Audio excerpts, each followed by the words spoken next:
Welcome students, आज हम कुछ एमसीक्यूज करेंगे जो चैप्टर नंबर 2 है क्लास 12 का करंट इलेक्ट्रिसिटी का। उसके ऊपर कुछ हम एमसीक्यूज करते हैं। तो ये एमसीक्यूज रैंडमली मैंने सेलेक्ट किए हुए हैं, ये किसी खास टॉपिक के ऊपर नहीं है, बल्कि एमसीक्यूज पूरे चैप्टर को कवर कर रहे हैं। The first one is a wire of uniform area of cross section A and length L and resistivity R is cut into two parts, resistivity of each part। तो कोई एक wire है, इस wire का जो लेंथ है वो L है। ये जो लेंथ है इस वायर का ये L है और इस वायर का जो रेजिस्टेंस है वो R है। तो क्वेश्चन में बताया जा रहा है कि इस वायर को हमने दो पार्ट्स में कट कर लिया। It has been cut into two parts. तो एक पार्ट का लेंथ हो जाएगा L/2, दूसरे पार्ट का लेंथ हो जाएगा L/2। हाफ में इसको कट किया गया है। तो अभी पूछ रहा है कि रेजिस्टिविटी को क्या होगा, what will be the resistivity. तो हमें पता है कि रेजिस्टिविटी जो है raw, it depends only on nature of the material और नेचर ऑफ द वायर और टेम्परेचर के ऊपर डिपेंड करता है। तो इस केस में टेम्परेचर भी सेम है और जो मटेरियल है वो भी सेम है, यानी मटेरियल के ऊपर डिपेंड करता है। जो वायर था उसी वायर को दो पार्ट्स में डिवाइड किया गया है, दोनों का नेचर या जो मटेरियल है वो सेम है। तो इस केस में जो रेजिस्टिविटी रहेगी, resistivity will remain the same. So option A is the correct option, option A. इस क्वेश्चन में अगर रेजिस्टेंस के बारे में पूछा होता कि what will be the resistance of each part, तो फिर रेजिस्टेंस चेंज हो जाता, क्योंकि रेजिस्टेंस डिपेंड करता है लेंथ के ऊपर, क्रॉस सेक्शनल एरिया के ऊपर, इसके अलावा मटेरियल के ऊपर कि उसका नेचर क्या है, किस मटेरियल का वायर है, and it also depends upon the temperature. Resistance is R is equals to rho L/A। अब हमने नया रेजिस्टेंस अगर फाइंड करना हो ईच पार्ट का तो वो हो जाएगा रो, तो सेम रहेगा क्योंकि नेचर सेम है, लेंथ चेंज हो गया है और क्रॉस सेक्शन एरिया सेम रहेगा। इस केस में ये जो क्रॉस सेक्शनल एरिया है ईच पार्ट का, this will be the same as the original cross sectional area. तो यहाँ पे हो जाएगा रो अपनी जगह पे, लेंथ हो गया L/2 और एरिया अपनी जगह पे, तो ये हो जाएगा half rho L/A and R prime would be half of the original resistance. तो अगर हम हाफ में कट कर ले एक वायर को तो उसका रेजिस्टेंस हाफ हो जाएगा। इस केस में जो क्रॉस सेक्शनल एरिया था वो सेम था। कुछ ऐसे एमसीक्यूज भी होते कि जिनमें लेंथ के साथ साथ क्रॉस सेक्शनल एरिया भी चेंज हो जाता है और इन एमसीक्यूज को हमने एक अलग वीडियो में कवर किया हुआ है। तो आप लोग प्लीज प्लेलिस्ट पे जाके इन एमसीक्यूज को देख ले। वो स्ट्रेचिंग और कंप्रेशन के एमसीक्यूज होते हैं जो हमने अलग वीडियो में किए हैं। Second MCQs is a car battery is rated at 80 ampere hour. An ampere hour is a unit of, तो इसमें पूछा गया है कि एम्पेयर हावर किसका यूनिट है, एम्पेयर हावर। तो आप लोग अगर करंट के फार्मूले को देख लो तो it is I is equals to Q/T। तो I का यूनिट होता है एम्पेयर। अगर इसके साथ मैं टाइम को मल्टीप्लाई कर दूं और सेकंड की बजाय इसको हावर में लिख लूं तो ये बन जाएगा ampere times hour which is equals to charge. So ampere hour is the unit of charge flowed. ये जो यूनिट होता है this is basically used for very good conductors. So again option A is the correct answer. जो batteries होते हैं उनके ऊपर लिखा गया होता है एम्पेयर हावर। जैसे आप लोग की मोबाइल की बैटरी होती है उस पर लिखा होता है कि this is 3000 milli ampere hour की बैटरी है या 2500 मिली एम्पियर आवर की बैटरी है। तो इस एम्पियर आवर का मतलब क्या है, देखिए अगर हम इसको सिंप्लीफाई कर दे तो एम्पियर अपनी जगह पे एक आवर में 3600 सेकेंड्स होते हैं और is equals to charge, ampere into second is equals to coulomb. तो ये बन जाएगा 3600 कूलम। तो बेसिकली ये जो एम्पियर हावर है ये बैटरी के कैपेसिटी को शो करता है कि अगर हम एक बैटरी को लगा ले तो वो यूनिट टाइम में कितना चार्ज फ्लो कराएगा। तो ये बैटरी जो होगी अगर 1 एम्पियर आवर की बैटरी है तो वो पर यूनिट टाइम 3600 कूलम का चार्ज प्रोवाइड करेगा। तो ये बहुत ज्यादा चार्ज है। So this is the unit for very good conductor. Question number 3 is when same current passes for same time, यानी करंट भी सेम है और टाइम भी सेम है through a thick and thin wire. एक थिक वायर है, thick का मतलब क्या है कि उसका क्रॉस सेक्शनल एरिया जो है वो ज्यादा है, मैं कुछ इस तरह से उसको रिप्रेजेंट कर रहा हूं।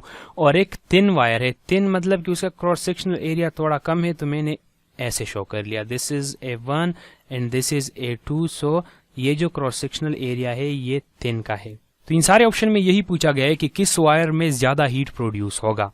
इलेक्ट्रिक करंट का जो एक इफेक्ट होता है वो हीटिंग इफेक्ट भी होता है। इलेक्ट्रिक करंट का एक इफेक्ट जो है वो हीटिंग इफेक्ट भी होता है, यानी जब इलेक्ट्रिक करंट किसी वायर से पास करता है तो वो उसमें उस वायर में हीट काज करता है, उसका टेम्परेचर बढ़ जाता है। And this heating effect is because of resistance. जो वायर है वो रेजिस्टेंस ऑफर कर रहा है, अपोजिशन ऑफर कर रहा है चार्जेस के फ्लो को, तो उस रेजिस्टेंस की वजह से हीट प्रोड्यूस हो जाता है।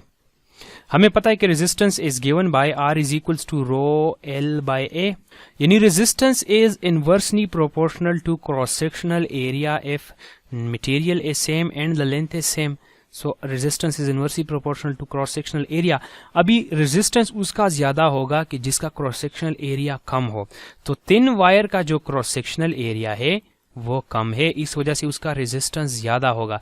इसका मतलब क्या है कि उसमें ज्यादा हीट प्रोड्यूस होगा, heat produced will be more, so more heat is produced in thin wire. Option B is the correct option. B is the correct option, more heat is produced in thin wire.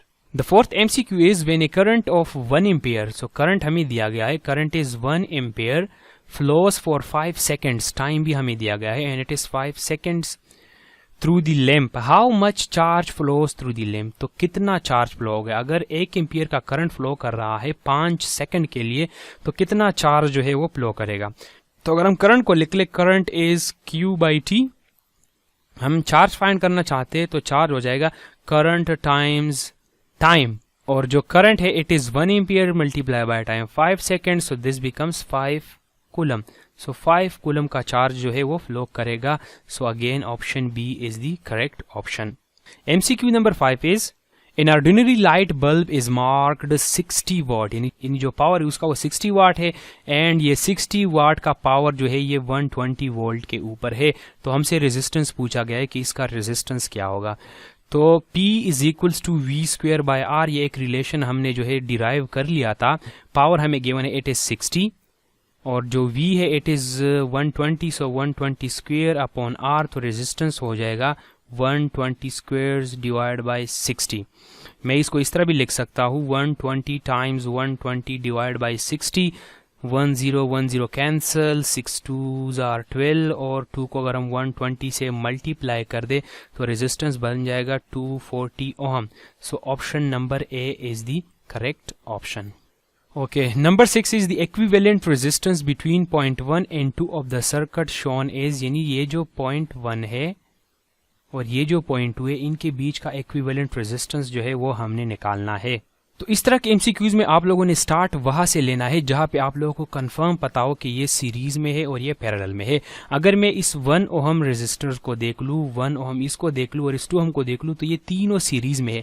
क्यों series में है? क्योंकि ये एक ही wire में connected है। The same wire goes here through all of them, यानी current का पाथ जो है वो इन तीनों में सेम रहेगा।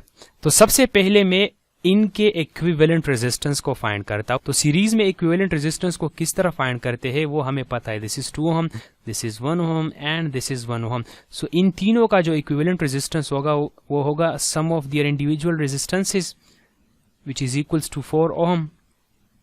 अभी ये जो तीनों है ये इस 4 ओहम रेजिस्टर के साथ पैरेलल में है, क्योंकि यहाँ पे जो वायर्स है वो ब्रांच हो गए हैं, यानी this is parallel, so this is in parallel with. तो अगर मैं इस 4 ओहम रेजिस्टर को ड्रा कर लूं, इसके साथ ये जो इन तीनों का इक्विवेलेंट रेजिस्टेंस आएगा विच इज 4 ओहम, ये पैरेलल में होगा। तो पैरेलल कॉम्बिनेशन में हमें पता है कि जो इक्विवेलेंट रेजिस्टेंस होता है it is the reciprocal of the individual resistances. 4 को अगर मैं LCM ले लूं तो it will be 1 + 1 which is equals to 2/4 and this is 1 over RE। अगर मैं दोनों साइड को इन्वर्ट कर लूं तो RE बन जाएगा 4/2 एंड इट इज 2 ओहम। तो इन दोनों का जो इक्विवेलेंट रेजिस्टेंस बन गया वो बन गया 2 ओहम। अभी यह इसका और इसका जो इक्विवेलेंट रेजिस्टेंस होगा वो इस 1 ओहम और 2 ओहम के साथ सीरीज में होगा, क्योंकि द सेम पाथ और the same current is flowed. तो मैं इनको ड्रा कर देता हूं, इस 1 ओहम को और 4 का जो इक्विवेलेंट रेजिस्टेंस है which is 2 ohm, and finally इस 2 ओहम को। तो पॉइंट 1 और 2 के बीच this is 0.2 and this is 0.1 के बीच का जो इक्विवेलेंट रेजिस्टेंस है वो बन जाएगा 1 + 2 + 2 which is equals to 5 ohm. So option number A is the correct option.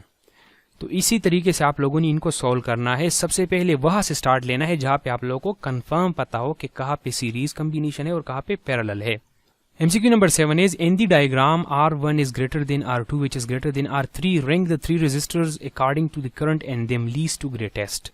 यानी हमने least से greatest की तरफ जाना है। This is R1, this is R2 and this is R3 और हमने करंट बताना है कि इन तीनों में किस में ज़्यादा करंट होगा। तो अगर आप लोग देख ले R1, R2 and R3 all are in series और सीरीज कम्बिनेशन की प्रॉपर्टी होती है कि उनमें करंट सेम रहता है। तो तीनों में जो करंट रहेगा वो सेम होगा नो मैटर कि किसका रेजिस्टेंस ज़्यादा है और किसका कम है। So option C is the correct option. ये क्वेश्चन अगर इस तरह होता कि ये जो तीनों रेजिस्टर्स है ये पैरेलल में होते, यानी ये R1 एंड दिस R2 और ये जो R3 है तीनों पैरेलल में होते, EMF सोर्स के साथ कनेक्टेड होते and R1 greater than R2 greater than R3, तो फिर करंट जो है वो डिफरेंट होता है एंड करंट फिर डिपेंड करता है रेजिस्टेंस के ऊपर। जिसका रेजिस्टेंस ज्यादा होता उसमें करंट कम होता। तो सबसे ज्यादा करंट I3 में होता क्योंकि उसका रेजिस्टेंस कम है, फिर I2 में, फिर I1 में। हमसे पूछा गया है कि find the current and them least to greatest, least to greatest. तो सबसे कम करंट किस में है, 1 में है, फिर दूसरे में एंड फिर तीसरे में। तो हमने लीस्ट से ग्रेटेस्ट की तरफ जाना है। तो उस केस में अगर ये तीनों पैरेलल में होते option B would be the correct option. This is a very important MCQ and it states that the diagram shows a model of an atom in which two electrons move around a nucleus in a circular orbit. The electrons complete one full orbit in 1 × 10⁻⁵ seconds. तो time जो एक electron ले रहा है एक complete circle को पूरा करने के लिए वो ले रहा है 1 × 10⁻15 सेकेंड्स और यहाँ पे दो इलेक्ट्रॉन है, एक ये है and this is the nucleus. तो हमसे पूछा गया है कि what current is caused by the motion of electrons in the orbit. दोनों इलेक्ट्रॉन्स की वजह से कितना करंट जो है वो काज हो गया होगा। तो हमने करंट निकालना है। देखिए इस इलेक्ट्रॉन की वजह से अलग करंट होगा इस ऑर्बिट में और इस इलेक्ट्रॉन की वजह से अलग होगा।